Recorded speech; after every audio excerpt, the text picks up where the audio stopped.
اعوذ باللہ من الشیطان الرجیم بسم اللہ الرحمن الرحیم السلام علیکم ورحمۃ وبرکاتہ۔ کیسے ہو آپ لوگ؟ الحمدللہ میں خیریت سے، امید کرتی ہوں کہ آپ بھی خیریت سے ہوں۔ ناظرین، آج کا ویڈیو میں حدیث شریف کی باتیں آپ لوگ کے ساتھ شیئر کر رہی ہوں، اور آپ خود سنیں، دوسرے تک ضرور پہنچائیں، سبسکرائب کرنا نہ بھولیں۔ ویڈیو میں شروع سے لے کر اینڈ تک بنے رہیں۔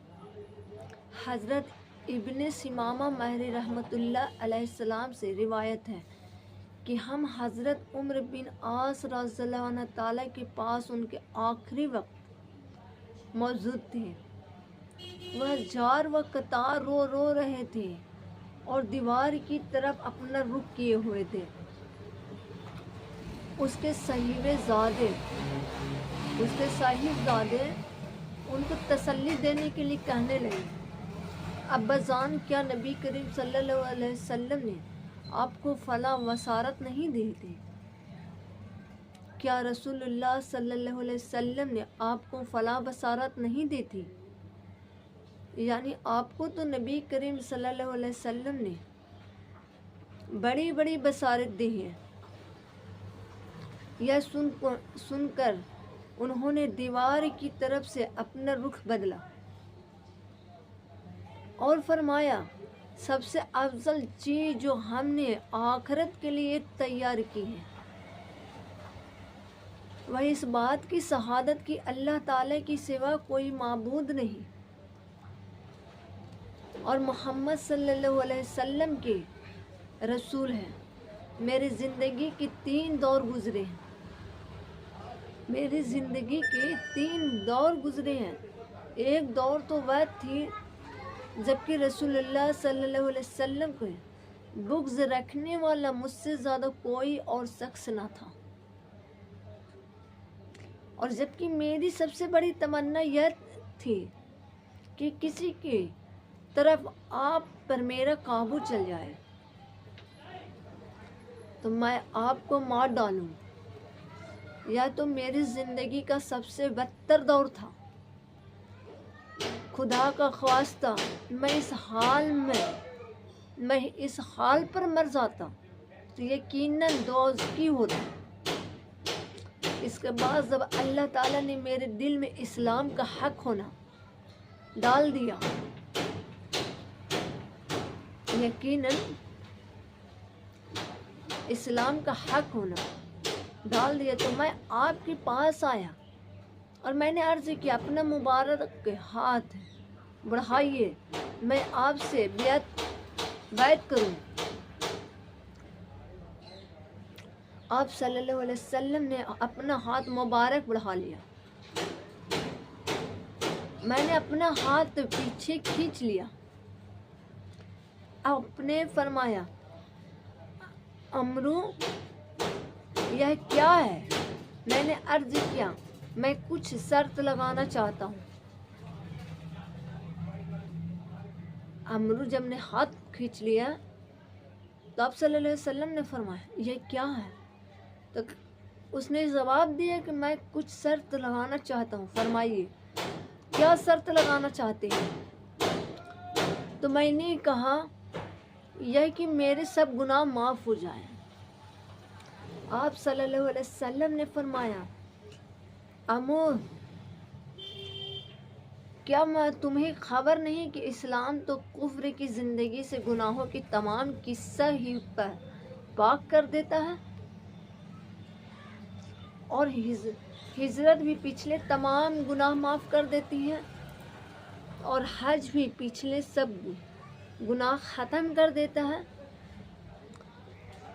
یہ دور وہ تھا جبکہ آپ سے زیادہ پیار، آپ سے زیادہ بزرگ اور برتر میری نظر میں کوئی اور نہ تھا۔ آپ کی عظمت کی وجہ سے میری تاب نہ تھی، کبھی آپ کا نظر بھر کر دیکھ سکتا۔ اگر مجھ سے آپ کی صورت مبارک پوچھی جائے تو میں کچھ بتا سکتا، کیونکہ میں نے کبھی پوری طرح آپ کو دیکھا ہی نہیں۔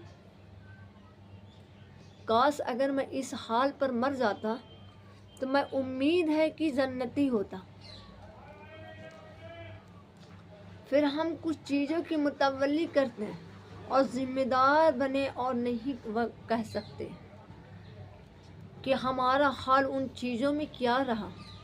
یہ میری زندگی کا تیسرا دور تھا۔ اچھا دیکھو، جب میری وفات ہو جائے تو میرے جنازے کے ساتھ کوئی ویلن اور شور شغب کرنے والی عورت نہ جانے پائے، زمانہ جاہلیت کی طرح، اور میرے جنازے کے ساتھ ہو۔ جب مجھے دفن کر چکے تو میری قبر پر اچھی طرح مٹی ڈالنا، اور جب فارغ ہو جاؤ تو میری قبر کے پاس اتنی دیر ٹھہرنا کہ جتنی دیر میں اونٹ ذبح کر کے اس کا گوشت تقسیم کیا جاتا ہے، تاکہ تمہاری وجہ سے میرا دل لگا رہے اور مجھے معلوم ہو جائے کہ میں اپنے رب کے بھیجے ہوئے فرشتے کے سوالات کے۔ حضرت انس رضی اللہ عنہ تعالیٰ فرماتے ہیں کہ میں نے نبی کریم صلی اللہ علیہ وسلم کو فرماتے ہوئے سنا کہ جب قیامت کے دن ہوگا تو مجھے شفاعت کی اجازت دی جائے گی۔ میں عرض کروں گا، اے میرے رب، جنت میں اس شخص کو داخل فرما دیجیے جس کے دل میں رائے دانے کی برابر ایمان ہو۔ اللہ تعالیٰ میں میری اس بات کی شفاعت کو قبول فرما دیں گے اور وہ لوگ جنت میں داخل ہوں گے، اور پھر میں عرض کروں گا، جنت میں ہر اس شخص کو داخل فرما دیجیے جس کے میں ذرا سا بھی ایمان ہو۔ تو حضرت ابو سعید خدری رضی اللہ عنہ تعالیٰ سے روایت ہے کہ نبی کریم صلی اللہ علیہ وسلم نے فرمایا، جب جنتی جنت میں اور دوزخی دوزخ میں ہو چکے ہوں گے تو اللہ تعالیٰ فرمائیں گے، جس کے دل میں رائے کی دانے برابر ایمان بھی ہو تو اسے دوزخ سے نکال لو۔